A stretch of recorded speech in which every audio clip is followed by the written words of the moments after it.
Hey Tyler, how are you doing? I'm good, man. How you doing? Very well, very well. Hey, thanks so much for your time today. Yeah, of course, dude. Thank you. So, first of all, congratulations on your movie. Thank you very And much. I mean, of course, your character is suffering from loneliness, of course, because of the mysterious pandemic that is going on. Mhm. And of course, that's something that we can all relate to at this time. I was wondering, in particular for you as an actor, because usually you are surrounded by so many people, and I'm not talking, just about red carpets or about, fan conventions, but actually doing a movie itself, because of course in Alone, for example, we get to see you and Donald and Summer, but of course there are so many people behind the camera, of course, Mhm. and so for you as an actor, how was the period of time when shooting wasn't allowed? So when you were actually forced to spend your time with yourself and only a few people around you. For quarantine, Yeah, dude, it was yeah, it's tough, man. Like, so I think a lot of creative people can relate to this. As a creative person, you kind of, if you're not exercising that creative muscle, you start to feel useless, you yeah, know? right.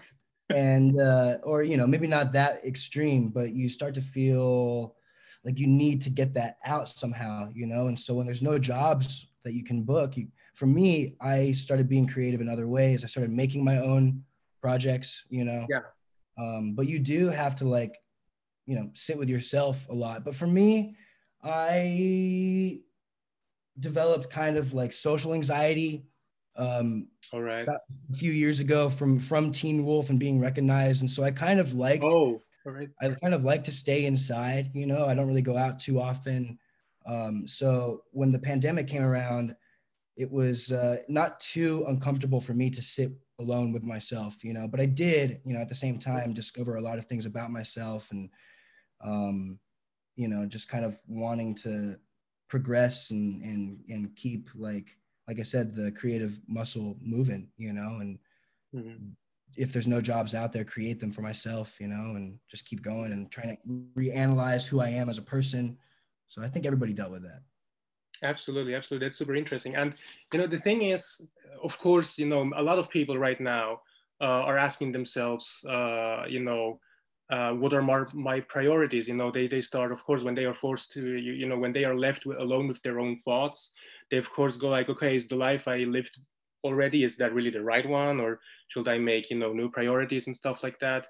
And of course they say they want to become better or whatever. What do you think? But they only do that when something like that happens. um, so what do you believe, why it takes something like a pandemic to make a lot of people rethink their lives? I think, I don't know, dude. I don't know. Maybe It's because difficult, I know. maybe because a lot of them haven't had anything traumatic happen. Like for me, Mm. I've had a lot of like traumatizing things happen to me. My mom died, and like I basically watched her die. Um, Oh I, man. I grew up in the business at a very early age, so I've kind of been exposed to kind of like really adult, intense, mature situations before. So maybe it's just that people haven't really, I don't know, like felt some sort of traumatic experience, and this is the first time for a lot of people, or not, or maybe I don't know. I don't know. I don't know. Maybe it made everybody feel together for the first time, Yeah, because the world feels so separate. But for the first time in hundreds of years, we were all experiencing the same thing at the same exact time. So exactly. so maybe that like triggered some sense of connection with everybody, and we're like, well, we need to do better, or we need to like get my shit together. You know what I mean? Absolutely, yes. And do you believe it will last? Because of course, right now everyone is saying, okay, when we go back to normal again, we of course want to spend more time with our families. We want to spend more time with friends and stuff like that. But very often, once thing, when time passes and things do go back to normal, they a lot of people start to forget about their promises they made to themselves. And they kind of slowly return to the life they have had before. And this doesn't just count for this pandemic, but in general, when stuff happens. What do you believe, why a lot of people seem to forget promises, you know, they you once thought were important to remember. Well, it's kind of like a New Year's resolution. You know, you seem really passionate about it at first, and then it kind of like falls by the wayside. I think it's because people, you know, we lack self-discipline a lot. You know, I do.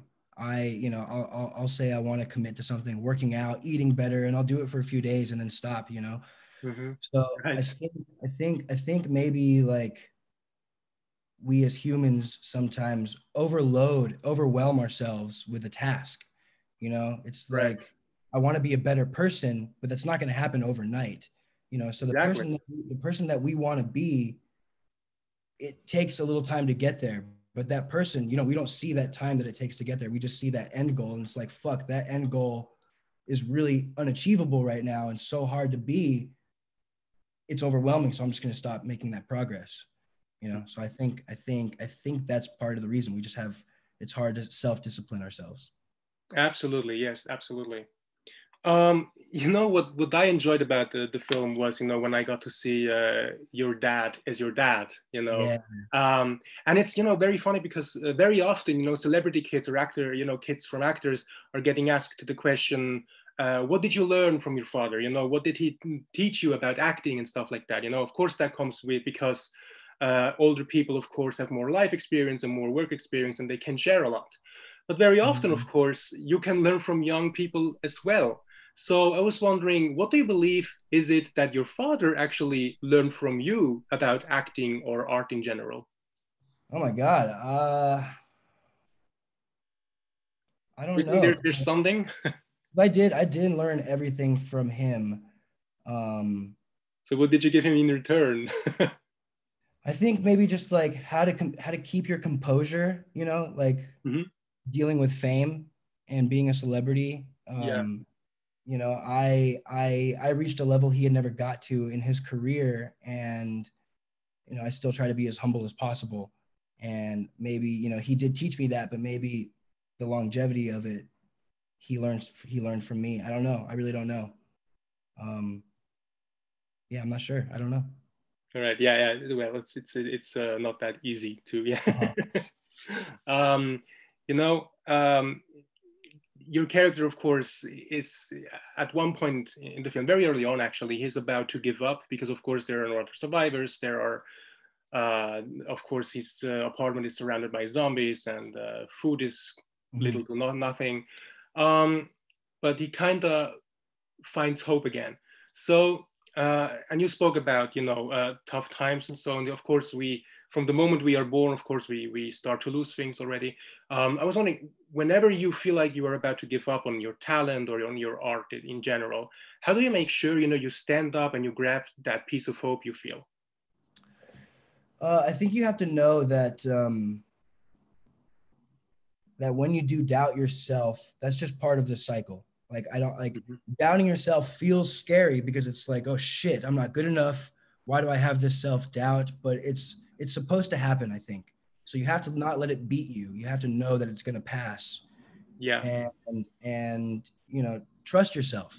You know, I think a lot of us lose trust in ourselves, but you know, exactly. when you're in a good headspace, um, and you're feeling like uplifted and hopeful, you know, you really trust yourself and you have this hope. So just trust that that hope is still there.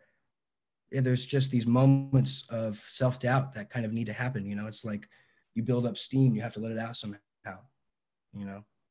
Right. Absolutely. Yes. Yes. Totally agree. 1 second, dude. Sorry, I'm just gonna text somebody really quick. Yeah, sure. Go for it. Sorry. No problem, man. Okay. And we are good. Sorry. Welcome back to the press junket. No. Thank you. um, you know, at the very beginning of the film, of course, Aiden needs to kind of push himself to finally leave the apartment and to check out if there's some food or if there's any other survivors. And of course, it takes some guts, and he needs to be brave, and of course, he's afraid of it. And you know, of course, there are many situations in our lives, you know, when we just need the final push to finally do something we are afraid of. You know, in you know, personally for me, it was like flying. You know, I was like when I was a teenager, I was like, I will never fly.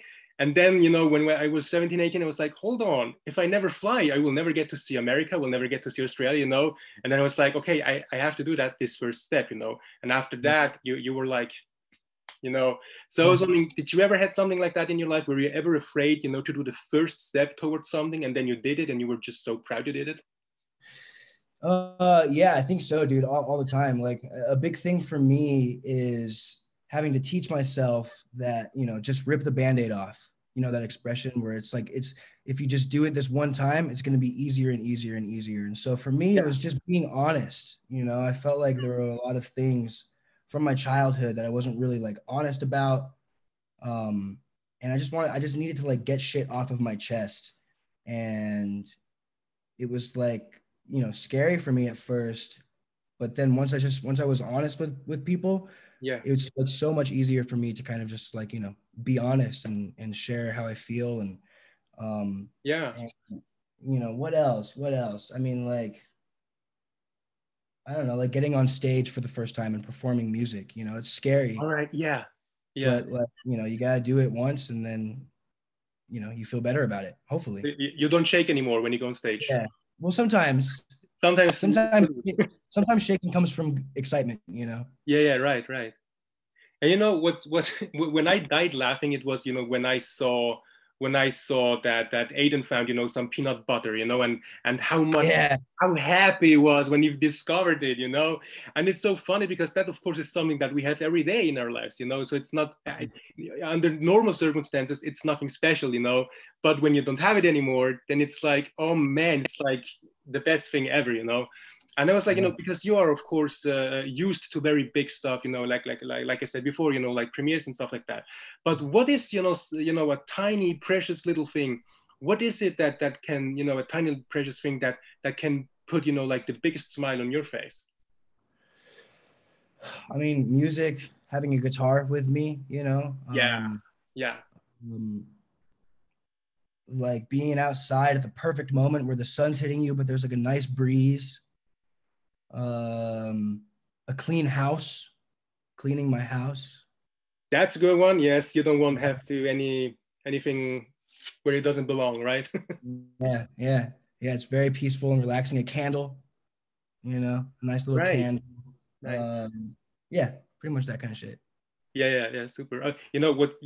I also laughed when he found the walkie-talkies, because of course that allowed him to finally have a conversation with someone else, and that is of course so old school, and we of course every year we have new technologies, and and we are always in ooh, when we have something new, but sometimes we appreciate what existed before. So I was wondering, do you have anything old school that is still very useful to you today? I don't know, dude. Wait, is that a vinyl player? Do you have a vinyl? That's a boombox. Oh right. Oh no, I thought at the other side, the black one with the gold and on top. That right there? Yes, exactly. That's a cymbal. Oh man, from here it looked like a vinyl player. I have one of those. I use that all the time. Yeah. All right. Then that's something. I've got records all over the place, dude. I've got like my room is like covered with records and stuff. Oh. I love vinyl. So you love still the physical media, even in this this very digital area. Yeah, absolutely. Amazing. Yeah. Yes. Yeah, all the time, yeah. It's just so nicer to see it in real than just nowhere, actually. Yeah. There is a very interesting line throughout the movie when your character meets Edward, played by the legendary Donald Sutherland, of course, and he says something like, "Sometimes you'll have to forgive unforgivable things." Of course, we don't want to spoil when he says that and why he says that. But sometimes, for forgiveness seems to be a very strange thing, because sometimes people are able to forgive like the worst things ever, and sometimes people won't be able to forgive you when, I don't know, when you go to the movies without asking them if they want to go with you, and they're like, shut up, I will never talk to you again. I was wondering, so what is your definition of forgiveness? How easy or challenging is it for you sometimes to forgive, or where do you see your borderline, you know? Oh shit. Yeah. I mean, I feel like not forgiving somebody is making the situation worse for yourself also. Yeah, You know, yeah, like if I have a grudge against you and I hate you and I'm like always mad at you, that's like wasting energy that's unnecessary, and it just makes me more mad. So I feel like people who can't forgive aren't ready to let something go for themselves, you know, even though it'll make it better in the long run. yeah. um I don't know. I don't know. It's you know, it kind of depends, but you know, it's all like kind of being the better person. Sometimes it's just easier to forgive somebody. Or not easier, but it's easier on your soul to forgive somebody, you know. Exactly, exactly. Because sometimes it's just too bad for yourself if you just Yeah. keep with you the entire time and you just Yeah. don't. I don't know. It blocks you in a way. Yeah. Mhm. I will now come to Teen Wolf if you don't mind, and the questions Sure. from my niece. Yeah. First, I'd like to ask. This one is actually still mine, and then hers. But I was wondering because Teen Wolf is turning 10 years, so I was wondering how much did you develop as an artist, and as a human being, you know, in the past 10 years since you started Teen Wolf, and now that you have, you know, Alone coming out and your music. Oh my God. Yeah. I mean, a lot. You know, I think if nobody develops in 10 years, you know, I don't know if they're a person. You know, you always develop in 10 years. But for me, my experience was pretty intense. You know, I was on a TV show for a long time, working like crazy hours. Yeah. I was constantly watching the show and getting better as an actor. I would look at the show and watch what I would do and want to do better. And so I was like constantly getting better as an artist and an actor. Um, and just like relaxed, you know, things were so exciting before and they still are, but it was also new, and like, you know, everything was just so exciting, and now I've just kind of relaxed into like, you know, Because you are used to it in a way. yeah, I'm used to it all. But I like who I am, you know. It's been a good 10 years, a good progression. So Amazing. Yeah, that's amazing. That's amazing. The first question from my niece actually is if you ever feel annoyed if people bring up Teen Wolf, or if you still feel like if it's still a pleasure to you. I love Teen Wolf, dude. I always will. It Yeah. doesn't bum me out. You know, I don't want the fans to be bummed out because it does get brought up a lot. Like, when's the next season coming? And I'm like, it's not coming. I don't want them to be bummed. You know, but long live Teen Wolf. I'm cool with Yeah. it. You know, I knew that the one question I will not ask you is if there's going to be a season 7, because I know that you hear that question like every single day, and Every it's day. like, yeah, like probably the most asked question, right? Oh yeah, absolutely. Okay. And the next one was like, if you have, you know, from your entire career, if you remember, you know, like a specific event or a specific day in your entire career that meant the most to you. Um, hmm. There was one day where my brother's an actor too, and so is my dad.